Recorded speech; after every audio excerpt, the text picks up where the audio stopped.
So on this screen, this is a normal Logic Pro, and what we have is the sound streams, the sound files, and then underneath each sound file there's a MIDI file, which is the spatiality. If you just enlarge one of the MIDI files, that'd be good.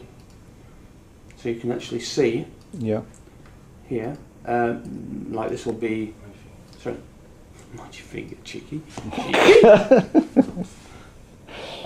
It's just reconfiguring it now so it all appears on the screen at the right point.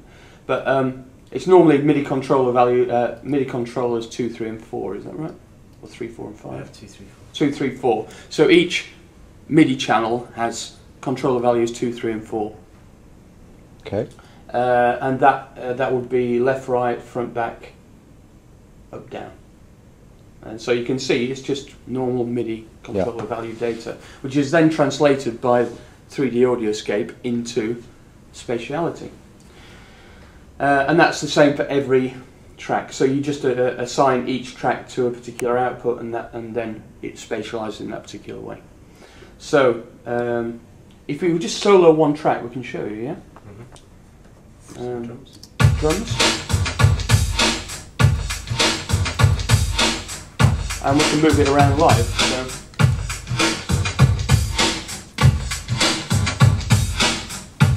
Up, down as well. That's on the top of your speakers now. Low.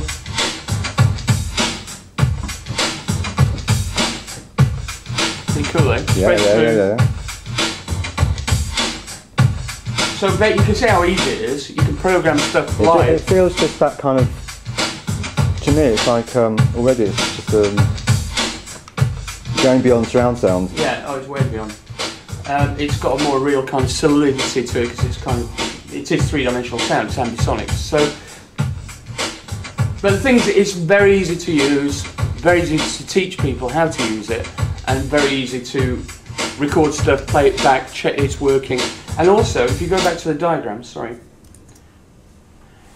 Also, it's very easy to build up a kind of synesthetic visual model of how the piece is composed in space.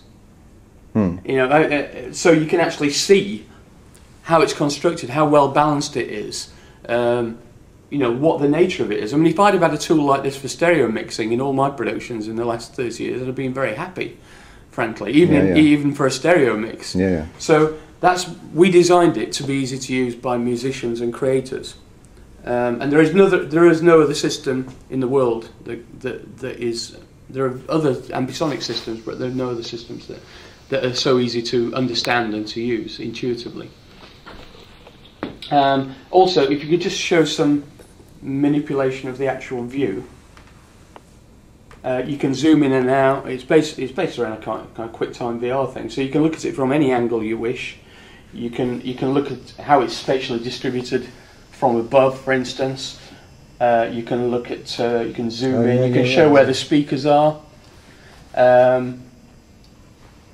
It's very elegant and simple to understand for people. It links directly into the visual cortex and connects it with your auditory cortex in a very simple way. Ooh, that was a bit posh, wasn't it? It was very, very, very impressive. Yeah. Okay, so so yes. So there you go. I'm going to grab my coffee as absorb that vortex. So of course, you know, I'm moving this around live at the moment. You can very quickly build up a sequence of tracks in much the same way as you'd look at a mix, for instance. You obviously approach it a track at a time and build it up, build it up, build it up. The problem with stereo, of course, is you're trying to balance everything in terms of EQ, in terms of dynamics, to make it all fit together and sound as impressive as possible coming out of two speakers. Yeah. With this, you've got an entirely different and more flexible set of parameters, really. So you don't have, for instance, you could create a composition where you don't have to touch the original EQ or the original dynamics to make it all work, because you have to consider that most people who listen to this, unless they're in a completely seated environment, will be able to move around and actually not only physically move around a space, but to pay attention to different areas, like you would pay attention to a different conversation in a party. But I was about to say, you know, when you're listening to surround sound, Yeah. you've got to be, in a way, you've got to be very specific where you are to get the total immersive effect. Yeah, not with this system. But with this system, you don't have No, to. you don't have to. Because of the 3D and the height. And the nature of it is, without going into too much technical discussion about this, the history of ambisonics is that it has always worked, and it's been around for 20 or 30 years now. But the limitation of it was that there was a sweet spot in the centre where it really worked. yeah, yeah. This is not just pure ambisonics. This is a combination of ambisonics and level panning. So in the net effect of which is that it is possible to perceive what you create as a three-dimensional sound field from anywhere within the space and even outside the actual bounds of where the speakers are. So we did a piece. For is that because of the dimension of it, the height, or is it because no, is that an oral illusion? It's just an illusion. Well, it's not really. If you can create something that sounds real within a space and you move around, it still sounds real wherever you are. It just doesn't disappear when you move outside the speaker zone. So you know, if it, for example, we did a piece with the Royal Ballet in the Limbury Theatre, which is a big black box space, holds about 400-500 people. Yeah. And the limitations of where we were, it had balconies around the side.